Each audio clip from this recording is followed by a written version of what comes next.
गुरु तुम हो ज्ञानी ज्ञान के दाता, मुनि गुरुवर को करके प्रणाम गाऊं मैं सुबह शाम।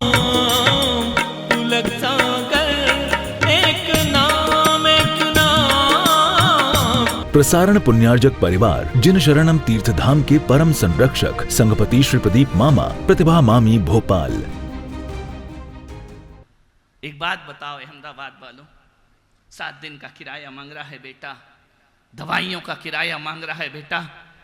यदि माँ एक बिल पकड़ा दे तुमको कि मैंने तुम्हें 9 महीने पेट में रखा है, मुझे उसका किराया चाहिए, तो किसी औलाद के पास किराया है, एक कमरे में रख के किराया मांगते हो शर्म आना चाहिए। यदि मां कह दे कि ला मेरा बिल चुका पहले, मैंने 9 महीने तुझे पेट में रखा है, तू दवाइयों का पैसा मांगता है। यदि मां कह दे कि मैंने तुझे आंचल का दूध पिलाया है, ला उस दूध का बिल मुझे प्रदान कर, तो मैं भारत के युवाओं से कहता हूं कि मकान का किराया तुम चुका सकते हो, लेकिन मां के दूध का कर्ज नहीं चुका सकते हो। अरे पूरे हिंदुस्तान को भी बेच दिया जाए तो भी मां के दूध का कर्ज कोई चुका नहीं पड़ता सकता है। मां के दूध का कर्ज चुका सकते हो जिंदगी में, तुम ध्यान रखना। अरे उन रातों का पैसा मांग ले मां कि जब तू रोता था तो रात रात में जागा करती थी। अरे मां पैसा मांग ले कि जब तू रोता था तो मैं खाना छोड़कर तुझे खाना खिलाने आती थी। किस चीज का बिल दोगे मेरे भाई? अपनी माँ को ध्यान रखना। माँ बाप से बड़ा दुनिया में कोई नहीं हुआ करता है, इतना ध्यान रखिए। जो माँ बाप ने तुम्हारे लिए कुर्बानियां दी हैं, उन कुर्बानियों का यदि बिल मांग ले, खजाने खाली हो जाएंगे तुम्हारे, तो भी माँ के दूध का ऋण ध्यान रखना। बाजार में बकरी का दूध मिलेगा, गाय का दूध मिलेगा, भैंस का दूध मिलेगा।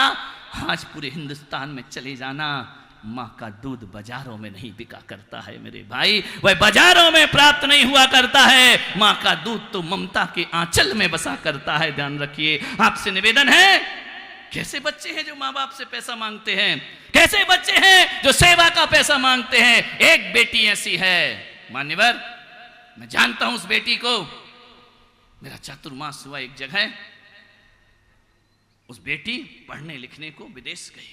एक ही बेटी थी, एक बेटा पैसा मांग रहा है, एक बेटी को देखो पढ़ने लिखने को विदेश गई, और यहां पर शहर में मां बाप अकेले हैं।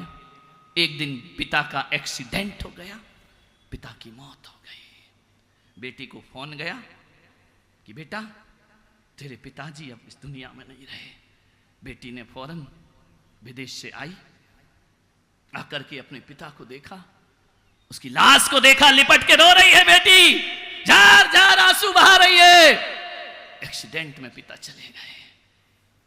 3 दिन हुए, उठावना हुआ। 13 दिन हुए। मां ने कहा बेटा अब तू चली जा कमाने के लिए, ऑफिस अमेरिका चली जा। उस बेटी ने कहा कि मां तू यहां अकेली रहेगी, मैं वहां अमेरिका रहूं। मां जिस दिन पिता की मृत्यु सुनी थी ना, उसी दिन मैंने अपनी नौकरी से रिजाइन दे दिया है, ध्यान रखिए। तू नौकरी छोड़ आई? नहीं, नौकरी बाद में है, मेरी मां पहले है। ये वचन, ये बात, ये आवाज लड़कों की नहीं, लड़कियों की, बेटियों की निकला करती है। मैं अपनी मां को छोड़ के नहीं रह सकती हूं। मां ने कहा तू अपना भविष्य बिगाड़ रही है, अपना फ्यूचर बिगाड़ रही है। मेरे साथ जो हुआ तो हुआ, बेटी तू अपना भविष्य बना, अमेरिका छोड़कर मत आ। बेटी ने कहा बिल्कुल नहीं, आज से बेटी हिंदुस्तान में, अरे वहां लाखों डॉलर कमाती हूं, मैं 10,000 भी कमाऊंगी, लेकिन अपनी मां को छोड़कर कहीं नहीं जाऊंगी, ध्यान रखना। मैं यही रहूंगी, उन डिग्रियों का मैं क्या करूंगी? मेरी मां यहां पर आंसू बहाए। मां ने कहा कोई बात नहीं। वह बेटी वहीं रहने लगी।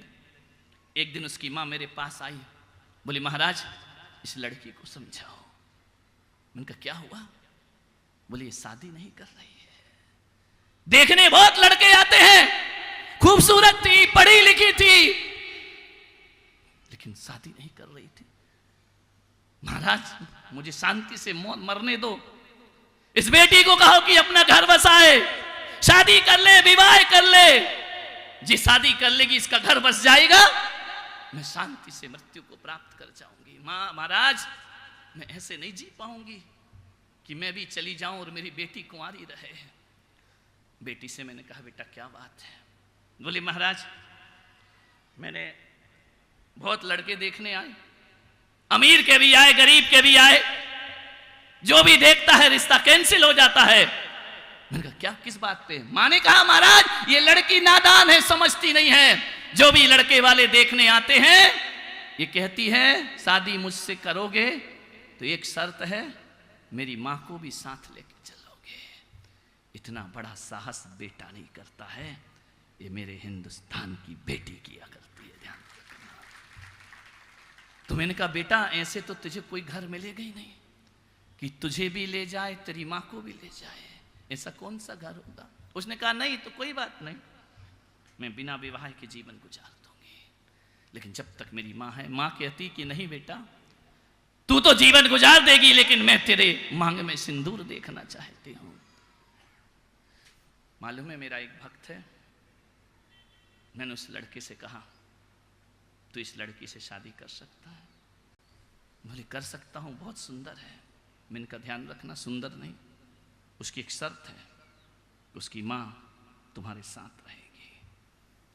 उस बेटे ने कहा महाराज यदि आप कहते हो तो मैं उससे भी शादी करूंगा और उसकी माँ को अपने साथ लेकर के जाऊंगा।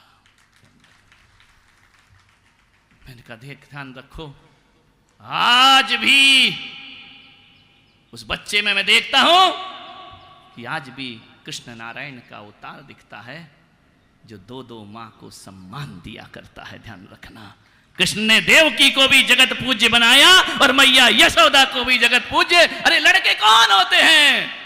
ध्यान रखना उसने शादी की, उसकी माँ को भी ले। एक मेरा भक्त है, सब लोग जानते हैं, जयपुर में है, रितेश लोहाड़िया। ध्यान रखना मेरा कट्टर भक्त है। उसने शादी की, उसकी माँ की एक ही बेटी थी आशिमा, उससे विवाह किया, उसके ससुर की डेथ हो गई। ऐसा मेरा भक्त मेरे प्रवचन से प्रभावित हुआ, उसने कहा कि नहीं, जब उसकी सास को कैंसर हो गया, बीमार हो गई, जब उसके ससुराल वालों ने उसकी सास को पूछना बंद कर दिया, वो ऐसा दामाद जो मां को अपने उसके ससुराल से निकालकर अपनी सास को अपने घर में लेकर के आता है कि मां तू मेरी पत्नी की मां नहीं, तू मेरी भी मां है। मैं तो कहता हूं कि जितना उस लड़के ने किया उससे ज्यादा धन्यवाद तो उसकी मां को देना चाहिए कि जिसने लड़की की मां को अपने घर में एक्सेप्ट किया, रखा और उसे सम्मान दिया, इज्जत दी। पूरे परिवार ने इज्जत दी। उन्होंने कहा कि हम पुलक सागर के भक्त हैं, हमने उनसे यही सीखा है। ध्यान रखना उसने अपनी सास को अपने घर में रखा। कब तक रखा मालूम है? मृत्यु के अंतिम समय तक उस बेटे ने राम बन करके अपनी सास की सेवा की। ध्यान रखना है ऐसा परिवार आज भी मौजूद है। मैं बहुत बहुत उसे धन्यवाद देता हूं, उसका ये गुण मुझे प्रभावित करता है। आज भी अपने माँ बाप को वो पलकों पर बिठाता है और उसने अपनी सास को भी सम्मान की मौत प्रदान की, इज्जत की मौत प्रदान की। मान्यवर आपसे निवेदन है, आप सोचिए मानवता कहाँ है, इंसानियत कहाँ है। मान्यवर उसे तन्हा से सकता जब छोड़ आया मेरा भाई, उसे तन्हा से सकता जब छोड़ आया मेरा भाई। मैं बेटी हूं, मैं वृद्धाश्रम से मां को वापस ले आई। ध्यान रखना मैं बेटी हूं, मैं वृद्धाश्रम से मां को वापस ले आई। मान्यवर सोचना है आपको, जिसने भी गर्भपात कराया हो उसे किसी योग्य आचार से प्रायश्चित ले लेना चाहिए। मेरे पास नहीं आना, मैं इतना योग्य नहीं हूं, किसी बड़े आचार के पास जाना। मैं तो भी नया नया हूं। किसी योग्य आचार के पास जाके अपने पापों का प्रायश्चित करना। और आपसे मेरा निवेदन है बड़ी विनम्रता के साथ, माँ बाप से मेरा निवेदन है, आपसे निवेदन है, सास से निवेदन है, ससुर से निवेदन है, पतियों से निवेदन है, कभी अपने घर में अपने बहुओं को, अपनी बेटियों को गर्भपात के लिए मजबूर नहीं करना। ध्यान रखना जीवन में नहीं। कभी ऐसा पाप मत करना अपने घर में कि तुम्हारे घर में हत्याएं होती रहें, ध्यान रखना। गर्भपात नहीं कराना जिंदगी में, ना प्रेरित करना ना मजबूर करना, एक नियम लेकर चलना, अनचाही औलाद पेट में आ जाए, आ जाने दो, मारना मत, मारना मत। एक पुलक सागर का निवेदन है तुमसे हाथ जोड़कर, उसकी हत्या मत करना। बच्चे को, अबोध बालक को मारना मत।